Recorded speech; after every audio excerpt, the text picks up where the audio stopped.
Salut à tout le monde, j'espère vous retrouver en pleine forme. Dans cette séance, je vais partager avec vous, chers étudiants et étudiantes, un exercice de la deuxième baccalauréat concernant la ligne dynamique de Newton. Donc, c'est un bon exercice qui engendre la plupart des questions qu'on vous pose le jour de l'examen. Donc, je vais lire d'abord, bien sûr, dans l'industrie. On minimise les frottements entre les pièces mécaniques en utilisant les huiles, dont l'une des caractéristiques fondamentales est la viscosité. On souhaite déterminer expérimentalement la viscosité d'une huile d'un moteur Shell. Donc le graphe ci-dessous obtenu par une étude expérimentale représente l'évolution de la vitesse d'une balle dans une huile d'un moteur en fonction du temps. Voilà les données. On donne la masse de la balle, 37,5, on vous donne la masse volumique de la balle et on vous donne la masse volumique de l'huile. Donc les forces de frottement du fluide égale à F égale à KV, où V est la vitesse de la balle et K est une constante positive. La poussée d'Archimède vaut le poids de l'huile déplacée, donc vous devez connaître cela. L'étude du mouvement de la balle est effectuée selon un axe vertical OZ dirigé vers le bas, où l'origine est confondue avec la position du début de la chute de la balle. Donc, pour vous faire comprendre ce qui se passe, voilà, vous avez une balle qui, en chute libre, bien sûr, dans de l'huile. Alors là, on considère un repère dont l'origine O coïncide avec la position. Voilà, elle est dirigée vers le bas. Donc là, la balle, elle est soumise à une force, son poids. Elle est soumise à la force d'Archimède. Elle est soumise aussi à la force de frottement du fluide. Donc on a affaire à trois forces.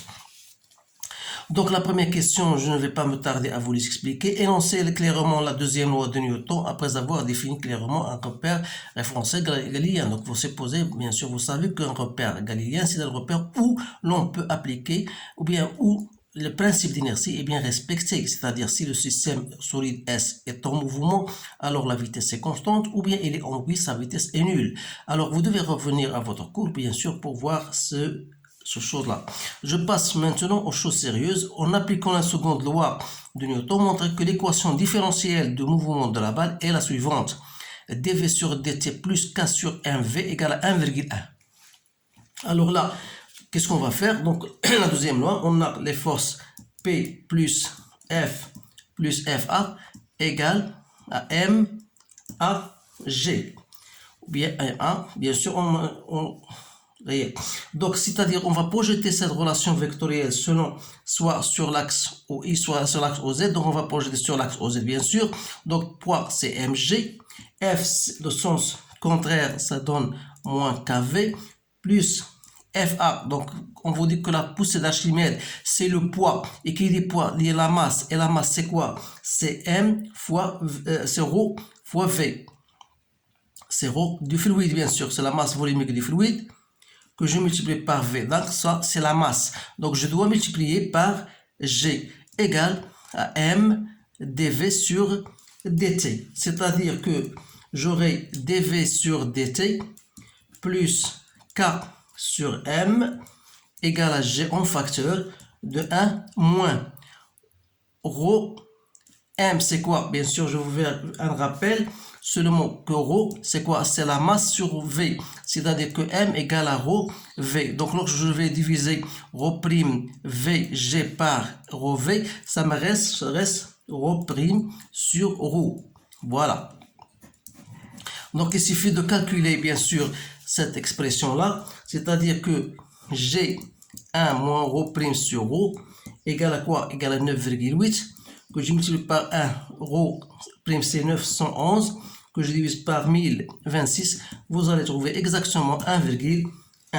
D'où notre expression dv sur dt plus k sur m égale à 1,1. Voilà. Maintenant, je passe à l'autre question. Déterminer graphiquement la valeur de l'accélération à 0. Le temps tau égale à m sur k et la vitesse limitée de la balle.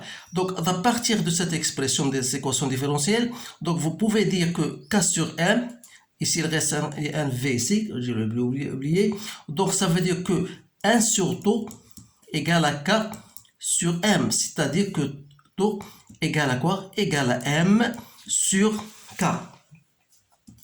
Alors, c'est quoi A0? A0, c'est la dérivée de la vitesse par rapport au temps à l'instant t égale à 0. C'est-à-dire, puisqu'on vous a montré une tangente, vous tracez une tangente à l'instant t égale à 0, il suffit de prendre deux points, par exemple celle-ci, avec celle-ci. Donc, c'est-à-dire, on va prendre ici 1, 2, 3, 4, 5, 6, donc 6 fois 1,38. Donc, je vais vous montrer.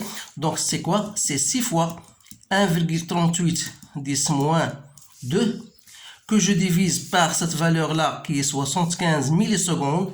Il faut la convertir en secondes. Donc, vous devez trouver A0. J'ai trouvé 1,1 mètre par seconde au carré. Donc, voilà. Il suffit de maintenant déterminer taux. Donc, taux, c'est quoi? C'est M sur K. C'est-à-dire, taux, on a trouvé ces 75 millisecondes à partir de la courbe. Taux, c'est, voilà, vous avez l'horizontale et vous avez la tangente. Le point de rencontre ici, vous faites la projection sur l'axe de temps, vous allez trouver ces 75. Donc, taux, c'est 75 millisecondes.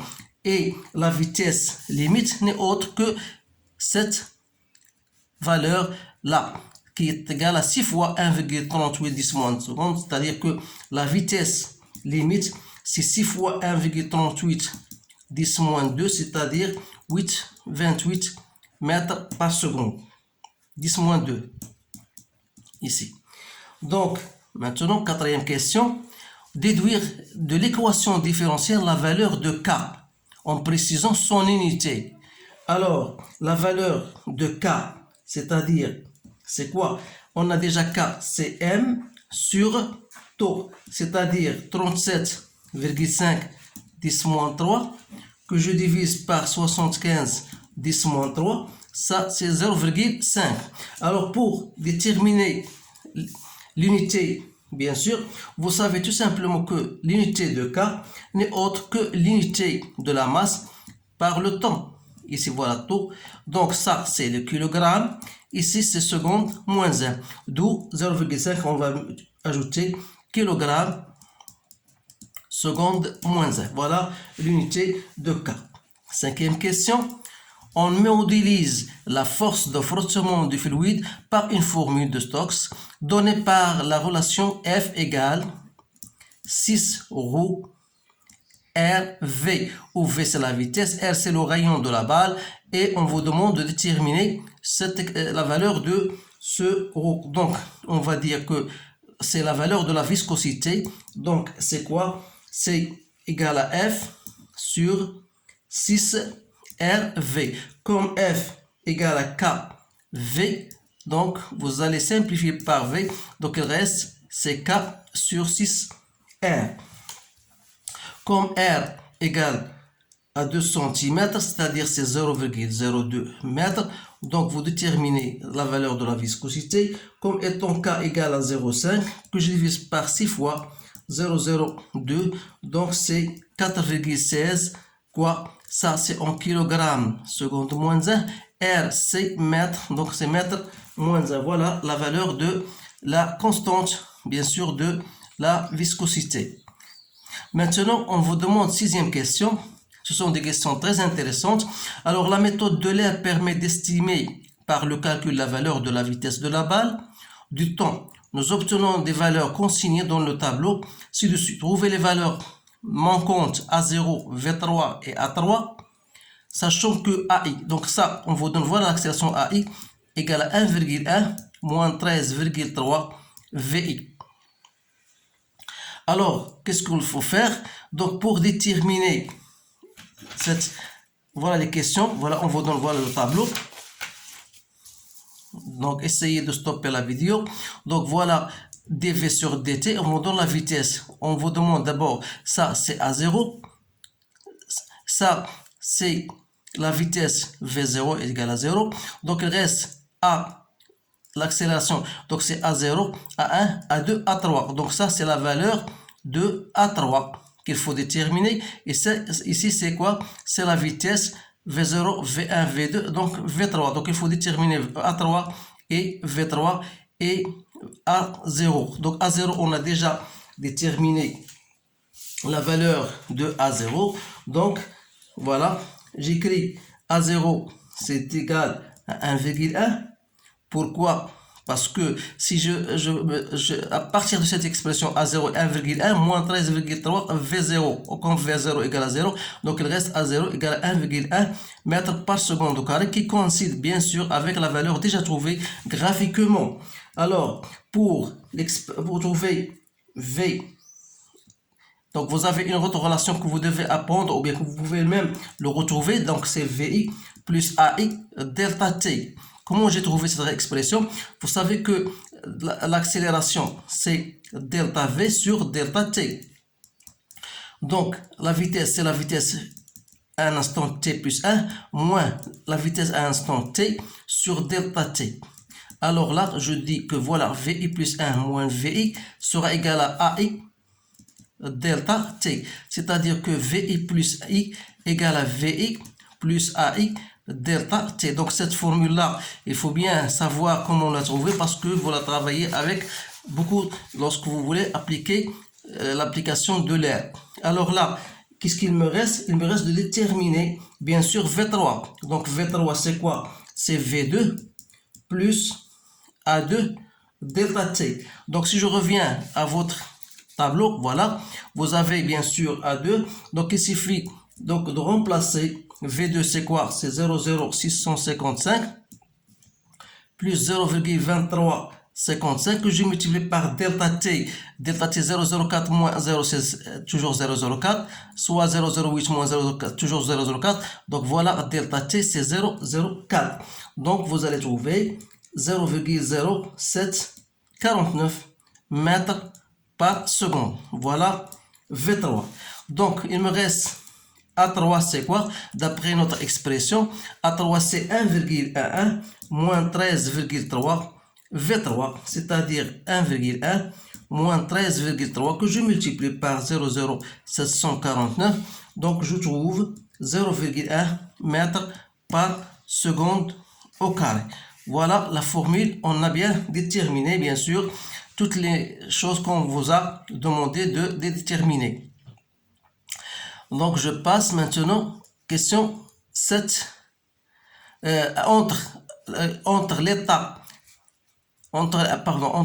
initial t égale à 40 millisecondes, on peut considérer que la vitesse de la balle est une fonction linéaire et sa courbe est quasiment confondue avec la tangente de la courbe à t égale à 0 comme le montre le graphe ci-contre. Voilà, on vous donne la vitesse en fonction de temps.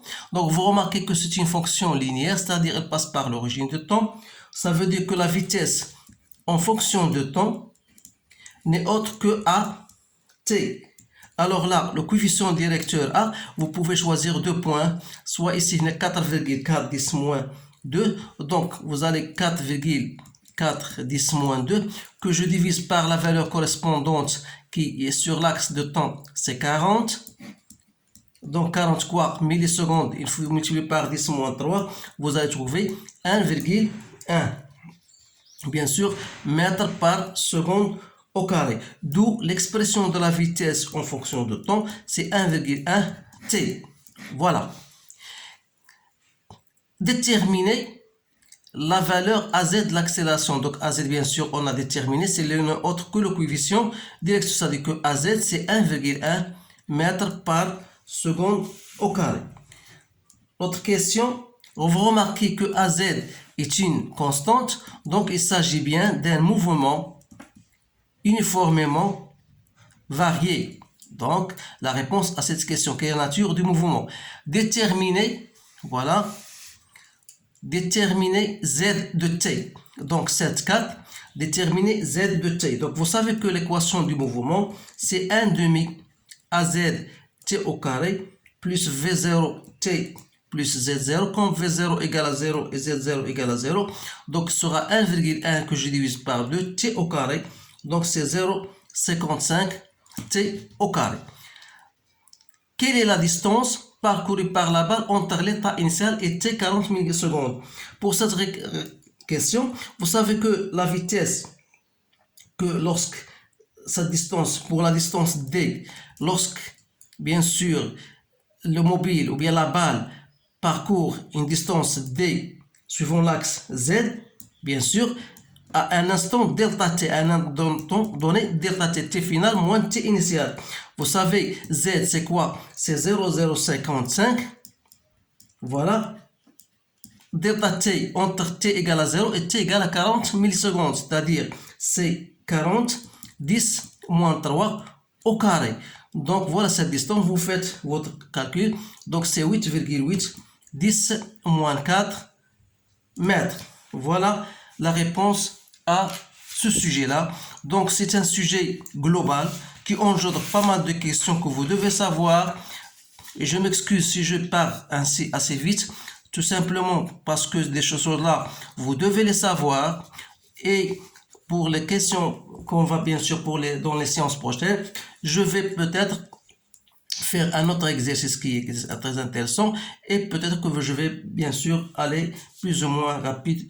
Donc, je vous souhaite une bonne chance et je vous remercie de votre attention. Donc, essayez bien sûr de partager ces choses-là avec vos collègues pour que tout le monde puisse comprendre et dans le bien de tout le monde. Alors, merci et à bientôt.